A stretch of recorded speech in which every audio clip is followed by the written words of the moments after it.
துருவம் நல்வாழ்வு அறக்கட்டளைக்காக வாங்கப்பட்ட நிலப்பரப்பின் ஆரம்பகட்ட செயல்பாடுகளுடைய அடுத்த வீடியோ பதிவு.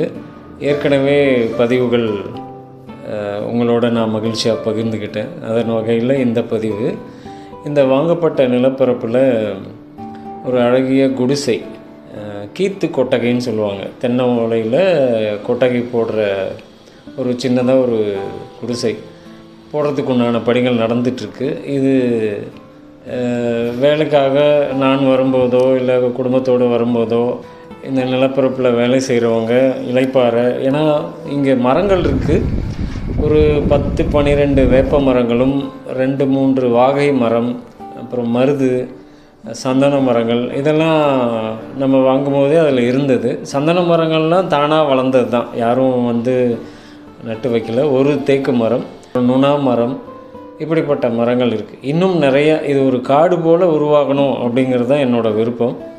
இப்போ இந்த குடிசை அதுக்காக கீத்து கொட்டகை போடப்படுது.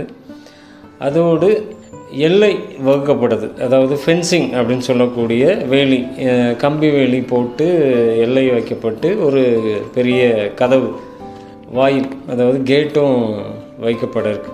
அதற்குண்டான ஃபென்சிங் போடுவதற்கான கற்கள் லாரிகளில் வந்து இறங்கி அது ஒவ்வொன்றா அவங்க நட்டு முழு சுற்றளவும் ஒரு 8 ஏக்கர். இது முதல்ல வெளியே போட வேண்டாம் அப்படின்னு தான் ஒரு தோணல் இருந்தது. ஆனால் சுற்றி இருக்கக்கூடிய பகுதியில் இருக்கக்கூடிய மனிதர்கள் ஒரு சில பேர் தன்னுடைய அந்த எல்லை பரப்பை நகர்த்துறாங்க. இப்போவே நம்மளுடைய நிலப்பரப்பில் சர்வேயரை கொண்டு வந்து அளந்து கல் போட்டு அதை குறியிட்டு அவங்க கொடுத்த பிறகு அவங்க சொன்னபடி நம்ம வேலி போட்டிருந்தோன்னா நம்ம நிலத்தை தாண்டி அடுத்த நிலத்துக்கு போகக்கூடியவங்க யாருக்குமே வழி இருக்காது.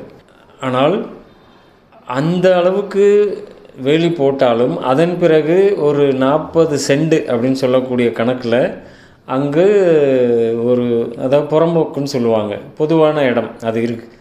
அந்த இடத்த எல்லாமே அந்த பக்கத்தில் உள்ள நிலப்பகுதி வாங்கியிருக்கவங்க ஆக்கிரமிச்சிட்டாங்க. அதனால நம்ம நிலப்பரப்பு தான் இப்போ பாதையாக இருக்குது முன்பகுதியில். சரி, இதையும் நம்ம ஒரு, அதாவது தன்னோக்குவாதத்தில் நம்ம அதையும் மறித்தோன்னா இங்கே மனிதர்கள் போக முடியாது. அதனால் ஒரு 16 அடியும் 16 அடி அகலமும் கிட்டத்தட்ட ஒரு 200 அடி நீளத்திற்கும் இடம் விட்டுட்டு தான் நம்ம வேலியை அமைக்கிறோம். இப்படி அந்த பொதுவாக இருக்கிற பகுதிகளை சுற்றி இருக்கிறவங்க ஆக்கிரமிக்கிறதுனால இந்த சுற்று வேலி போடக்கூடிய அவசியம் ஏற்படுது. ஏன்னா இது பின்னாடி தொந்தரவுகளாக மாறக்கூடாது அப்படிங்கிறதுக்காக ஒரு வேலி அமைக்கப்பட்டு நம்மளை யாரும் தொந்தரவு பண்ணாமல் நம்ம நிறைவாக வர மனிதர்கள், வரக்கூடிய மக்கள் எல்லாருமே அமைதியாக வந்து தங்கி அவங்களுக்கு உண்டான கற்றலை, ஆரோக்கிய மேம்பாட்டை, வாழ்வியல் ஒழுங்குகளை கற்றுக்கொள்ளணும், குழந்தைகள் நிறையா வரணும் அப்படிங்கிற ஒரு இதில் தான் கட்டமைக்கப்படுது இந்த துருவம் நல்வாழ்வு அறக்கட்டளையோட செயல்பாடுகள். இந்த வேலைகளை நடக்கிறதுக்கு நானும் சென்னையிலேருந்து அங்கே போய் தங்குறதுக்கு அங்கே இப்போ எதுவும் இடம் இல்லை அப்படின்றதுனால நான் அந்த நிலப்பரப்புக்கு முன்னாடி உள்ள துறையூர் என்ற நகராட்சி பகுதியில் ஒரு ஹோட்டல் தங்கும் அறையில் எடுத்து தங்கும்போது அந்த அறையோட வாடகை ஒரு நாளைக்கு 1200 ரூபாய், ஒரு நாள் வாடகை. சரி, என்ன பண்ணுறதுன்னு அப்போ ஆரம்ப கட்டத்தில் தங்கணும். அப்புறம் நிலப்பரப்புக்கு பக்கத்துலேயே சின்ன கிராமம் தான், அங்கே ஏதாவது வீடு கிடைக்குதான்னு பார்க்கும்போது ஒரு சின்ன அறை கொண்ட வீடுகள் கிடச்சிது. சரி, அதை எடுத்துப்போம். அந்த வாடகை எவ்வளோ தெரியுங்களா? சொன்னால் நம்ப மாட்டீங்க, ஒரு மாதத்துக்கு 1100 ரூபா. அவங்க அட்வான்ஸ் கூட கேட்கல, அப்படி தான் இருந்தது. ஆனால் அந்த அறை அவ்வளோ நல்லா இருந்துச்சு.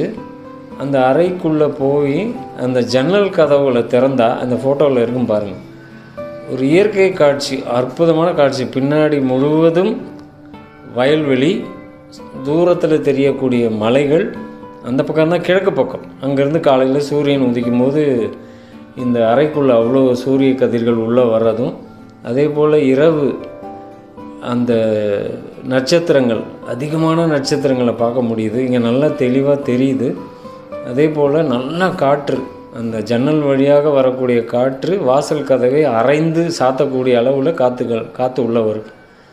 அற்புதமாக எனக்கு இறைவன் அமைத்து தருகிறார் அப்படின்னு தான் நான் இதை பார்க்குறேன்.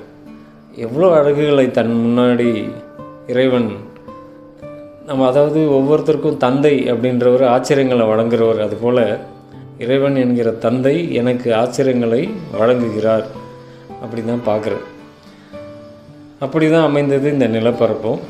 இந்த நிலப்பரப்பில் இந்த எல்லை வகுக்கும் பணிகள் நிறைவடைந்த பின் தாவரங்களை நடக்கூடிய வேலை அடுத்தது துவங்கணும்.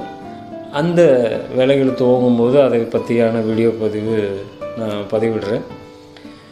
இந்த பதிவை பார்க்குற ஒவ்வொருத்தரும் மகரிஷிகளின் ஆசிராலும் அகத்திய மாமகரிஷின் அருள் ஆசியாலும் துருவ நட்சத்திரத்தின் பேரருள் பேரொளியோடும் உடல் நலம், மனபலம், மனநலம் பெற்று என்றும் நலமும் வளமும் பெற வேண்டும் என்று இந்த நிலப்பரப்பை நீங்கள் அனைவரும் ஆசீர்வதிப்பீர்களாக.